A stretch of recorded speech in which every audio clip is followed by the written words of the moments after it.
Zurubang Ultimate Battle Royale of Everything and More. Battle 2. Act 1. The arena opens. The dome manifests with a sound like 1,000 arcade cabinets powering on simultaneously, mixed with the wet pop of a bubble bursting the size of a space station.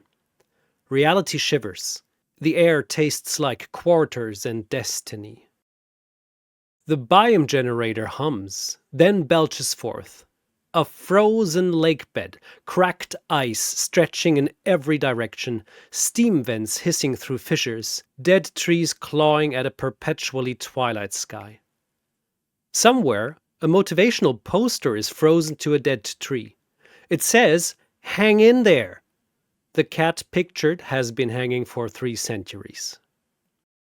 Zurubang descends from nowhere and everywhere, his golden coat billowing despite the absence of wind. 2 of his 4 arms spread wide in welcome. The other 2 are already making notes on a clipboard that exists in 7 dimensions. Ladies, gentlemen, eldritch horrors, and whoever accidentally wandered in looking for the bathroom. Welcome to the ultimate battle royale of everything and more.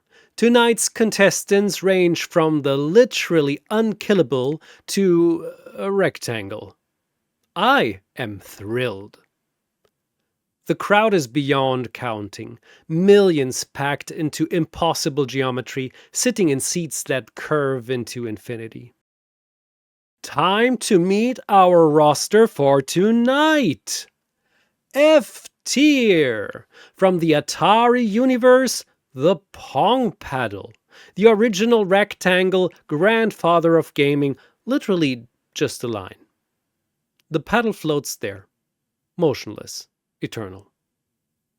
Second F tier from the Star Wars universe, the Porg, the adorable abomination, big eyes full of screams, chewy snack that survived. The Porg materializes, immediately panicking. "Brrr," the Porg whispers. It is not doing its best. D tier from the Mission Impossible series, ILSA FAUST, Triple Agent Royale, changed sides more than outfits. Even her aliases have trust issues. ILSA steps from the shadows. No flourish, no drama. Flourishes get you killed. C tier from the Bobble a card game, Bub, the green dragon of doom, bubble breathing extinction event, has trapped more souls than a pyramid scheme. Bub bounces in cheerfully, blowing a practice bubble. It pops. A big part of the crowd starts laughing. Don't laugh, he's killed wizards with those bubbles. Another C tier from the ClayFighter beat-em-up, Bad Mr. Frosty, the coldest attitude, snowman with hands, cold-hearted and proud of it. Frosty cracks his icy knuckles, sneering at the crowd. A frozen biome for a snowman? Christmas came early. B tier from the Pokémon universe, Arcanine, the legendary Pokémon, fastest floof, 6'3" of burning loyalty. Arcanine bounds in, flame mane blazing. His tail wags. He can't help it.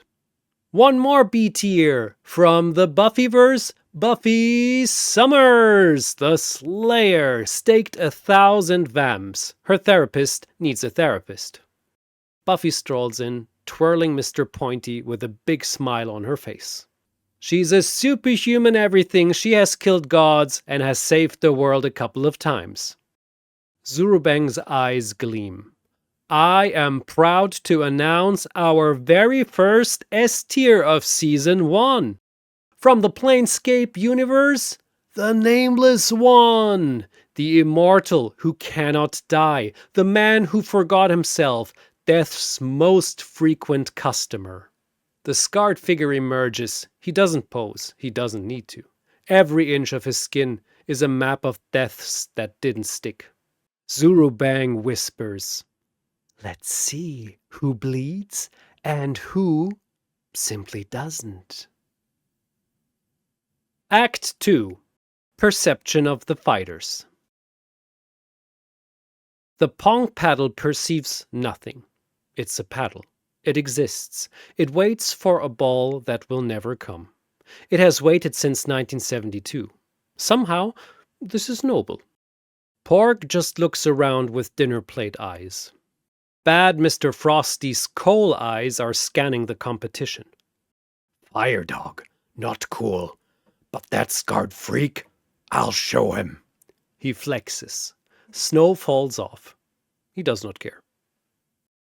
Bub bounces excitedly, tiny arms wiggling. He eyes Arcanine nervously. Arcanine stands proud, flame mane crackling. His noble gaze sweeps the arena and immediately locks onto the Porg and the Pong paddle. His trainer instincts scream. Small, helpless, must protect. His tail wags once. He pretends it didn't happen. ILSA FAUST has already catalogued every threat, every sideline, every potential weapon. The Slayer, superhuman, dangerous up close. She adjusts her stance, weight perfectly balanced. Buffy Summers sighs, twirling Mr. Pointy. Okay, so we've got a snowman, a Pokémon, a sexy spy lady, a dinosaur that blows bubbles, a deeply traumatized bird, a Pong paddle, which... what? And... she looks at the Nameless one. Really looks. And a guy who's got complicated backstory written all over him. Very bizarre. The Nameless one opens his eyes slowly, as if waking from a dream he's had 10,000 times. His body is a manuscript of mortality, scars layered upon scars, tattoos that whisper secrets even he has forgotten, skin that has died and lived and died again. He examines each fighter with the patience of someone who has literally all time in existence. For whatever reason, he cannot let his eyes away from the Pong paddle. Act 3. This was unexpected. Zurubang raises all four arms. May the ultimate battle royale begin! The frozen lake cracks. ILSA moves first, a blur toward the Nameless one, recognizing the S-tier threat. Her knife flashes, finding his throat, his heart, his spine in 3 precise strikes. He falls. He rises. That was well executed, the Nameless one says, pulling the knife from his own neck and offering it back. Would you like to try again? ILSA's eyes narrow. She has never watched a man pull a knife from his own throat and critique her technique. What are you? She asks. A question, he replies simply. One that has yet to find its answer. Across the ice, bad Mr. Frosty charges Bub with a frozen uppercut. Yo, lizard, ever been hit by an ice cream truck? Bub makes a noise like a dog toy in distress, dodges left, and panics exactly the way a small bubble dragon should when a snowman is trying to kill him. Frosty swings again, a haymaker that could shatter concrete. Hold still, I'm trying to make this quick. The little dragon quickly inhales and fires a bubble directly into Frosty's face. The snowman is enveloped, trapped in a shimmering sphere, floating upward, arms flailing. What the? This is humiliating! Bub bounces up and pops the bubble with his tiny claws. Bad Mr. Frosty explodes into snow, coal ice flying in separate directions.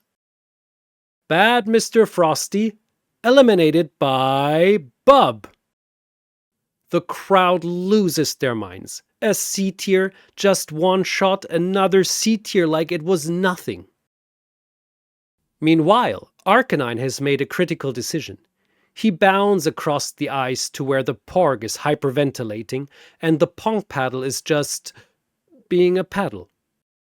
With extreme gentleness, Arcanine scoops both up, the Porg in his mouth like a puppy, the paddle balanced on his back.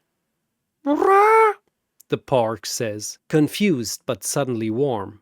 The Pong paddle has no opinion, it never does. Buffy is already engaging the Nameless one, Mr. Pointy in hand.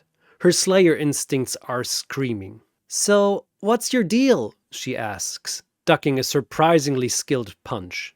"Vampire? Demon? Weird curse thing?" "Curse," he confirms, blocking her stake with a scarred forearm. "I cannot die permanently. I have walked the plains for centuries, seeking the answer to who I am." Buffy pauses. "That's actually really sad." "It is." "I died twice for what it's worth." "Did you learn anything?" "That peace is temporary and my friends have boundary issues." They exchange blows. Slayer speed against immortal endurance. Neither gains ground. ILSA has moved to higher ground, a frozen tree stump, and drawn her sidearm. She tracks Bub, recognizes the thread of those bubbles, and fires 3 rounds. Bub squeaks and inflates a bubble around himself, the bullets pinging off the shimmering surface.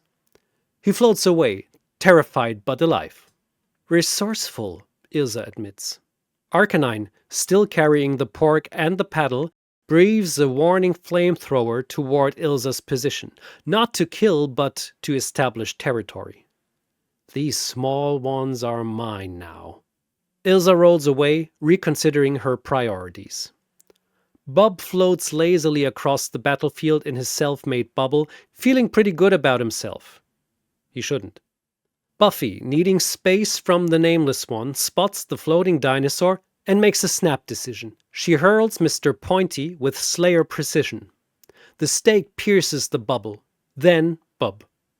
The tiny bubble dragon pops like his own victims, green scales scattering across the ice. Bub eliminated by Buffy Summers! Bub ascends, his star settling among the fallen. It's the bounciest star up there so far. ILSA seizes the moment. With Buffy's weapon thrown, she closes the distance.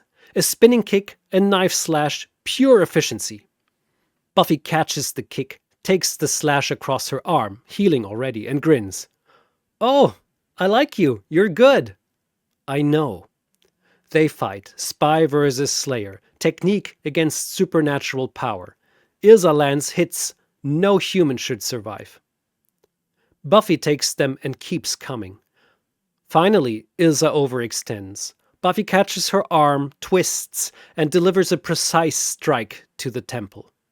ILSA folds, lights out. When her star appears above, it's already positioned at the best tactical vantage point. ILSA FAUST eliminated by Buffy Summers. The Nameless one watches. He has not moved aggressively since the battle began. He is thinking. But not about the fighters, not about victory or survival. He is staring at the Pong paddle. "Slayer," he calls out, his voice strange, quiet. "I have carried a question for 10,000 lifetimes. It has defined me, consumed me. What can change the nature of a man?" Buffy keeps Mr. Pointy raised. "And?" He doesn't answer her. He walks past the Slayer, past the burning beast, toward the white rectangle floating beside Arcanine. The fire dog growls protectively, but the Nameless one holds up a scarred palm. Peace. He kneels before the Pong paddle. The crowd murmurs. The Planescape faithful lean forward. "I have asked this question of gods," he whispers, "of demons, of the Lady of Pain herself. I have died so many deaths seeking the answer. I have carried the weight of my past lives like chains. Every scar on this body is a reminder of my failure to understand." He reaches out, touches the rectangle. It does not respond, it cannot. "And here you are," his voice cracks. "A paddle, no memories, no guilt, no desperate search for meaning. You do not ask why you exist. You do not torment yourself with purpose. You simply are. He laughs. It's wet, broken, relieved. I have spent millennia believing I needed to matter, that my suffering required meaning, that my existence demanded justification. I thought if I could answer the question, if I could finally understand why, the weight would lift. He sits back on the ice, looking at the paddle with something like wonder. But you carry no weight. Because you ask no questions, you expect nothing, you need nothing. You are a rectangle waiting for a ball that will never come, and you do not suffer for it. Buffy lowers her stake slowly. She recognizes something in his voice, something she's never quite let herself feel. Permission to stop fighting, just for a moment. The question was the curse, the Nameless One says, and tears are streaming down his scarred face now. Not the answer. The question. I have dragged it behind me like a boulder for ages. What can change the nature of a man? Why am I here? What do I owe? What must I become? He wipes his face with a scarred hand. The answer is, it doesn't matter. Every philosophy major in the arena has the same expression. The face of someone watching their thesis get completed and destroyed in the same sentence. Not because existence is meaningless, because demanding meaning from existence is the very thing that poisons it. He laughs again, lighter now, freer. I am not the question. I am not my search. I am not my 10,000 deaths. I am just here, like the paddle, like the bird, like the ice beneath me. He looks at his scarred hands, turns them over. These hands have searched, fought, killed, died, reached desperately for answers that dissolved like smoke. Now they are just hands. I don't need to answer the question, Slayer. He looks up at Buffy, and his eyes are clear, calm, present. I need to put it down. He stands, stretches, rolls his shoulders like a man removing a backpack he's worn for centuries. The blood war still awaits for me. Someday I will face it. The debt remains. He smiles, and it reaches his eyes for the first time in millennia. But not today. Today I am simply here, in an arena, on ice, watching a Pokémon protect a rectangle and a strange bird creature. And that is enough. He turns to Zurubang, spreading his scarred arms wide. Zurubang! I yield this fight. Gladly. Send me up there with the others. I want to see what happens next without being part of it. That's new for me, and I like it. Zurubang's eyes blink rapidly. 2 battles in and someone's already achieved enlightenment? This is not how I expected my tournament to go. He gestures toward the constellation. Honestly, iconic. Let's get you a good view. The Nameless One eliminated by choosing peace. His form shimmers, dissolving into light, rising to join the constellation above the arena. But unlike the other stars, frozen in their final moments, echoes of defeat, his star settles, leans back, gets comfortable. Buffy stares. Okay, that happened. Act 4. Endgame. Remaining fighters. Buffy Summers. Wounded arm, healing. Exhausted, Mr. Pointy in hand. Arcanine, fully healthy, currently protecting 1 Porg and 1 Pong paddle. Porg, emotionally devastated, physically fine, tucked in Arcanine's mane. Pong paddle, unchanged, eternal, rectangular. Zurubang floats down, genuinely entertained.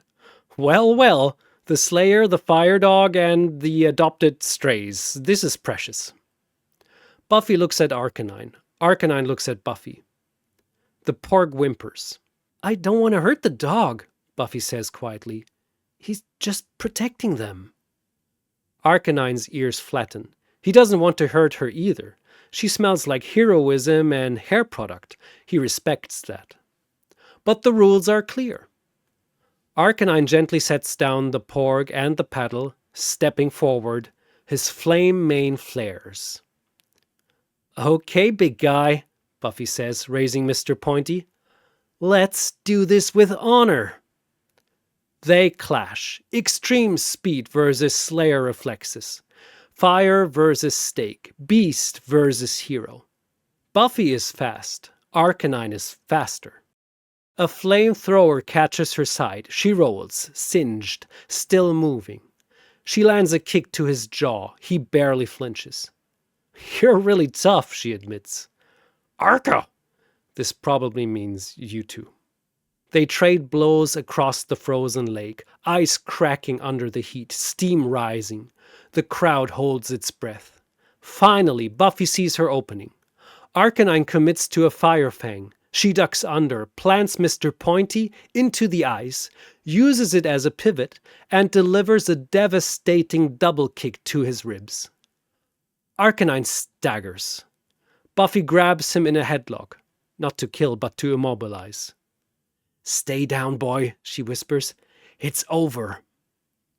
Arcanine could fight, could burn her, could keep going, but he relaxes, submits. Arcanine eliminated by Buffy Summers. The Pokémon section bows their heads, a noble defeat for a noble creature. And then there were three. Buffy turns to the Porg and the Pong paddle. The Porg makes a sound like a squeaky toy being stepped on. The paddle does nothing. I can't, Buffy says. I literally cannot. This is ridiculous. She walks to the Porg, kneels down, and boops its nose. Porg eliminated by Buffy Summers. Gentle boop.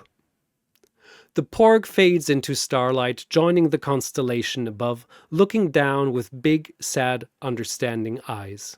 Buffy stands before the Pong paddle. She's turning her head up. Who looked at a lineup of immortals and monsters and thought, you know what this needs? A paddle. Zurubang scratches his head. Mock all you want. That paddle outlasted an immortal, a spy, a fire dog, and a snowman. It's done something right. Buffy kneels. How do I even...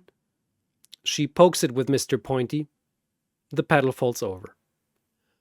The Pong paddle eliminated by Buffy Summers and gravity. Act 5. Victor.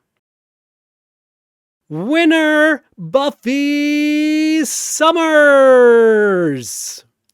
The Buffyverse section explodes. Goths crying, poetry being recited, someone stakes a beach ball in celebration. Buffy stands in the center of the frozen lake, surrounded by the constellation of the fallen. Thanks, I guess, Buffy says, waving awkwardly. This was weird. Buffy walks toward the exit arena, Mr. Pointy over her shoulder. Zurubang floats in contented silence for a moment. An immortal found peace, a dragon one-shot a snowman, a Pokémon adopted a bird and a rectangle, and the Slayer won by nose, boobs, and gravity. This is why he does this. Zurubang snaps two of his fingers, which sounds as if a save file is completing. The frozen lake, the stars, the crowd, gone. In its place, a warm desk, a lamp casting impossible shadows, and the faint sound of the lo-fi beats that seem to come from everywhere and nowhere. The Zurubang prepares for the next battle, because there's always a next battle.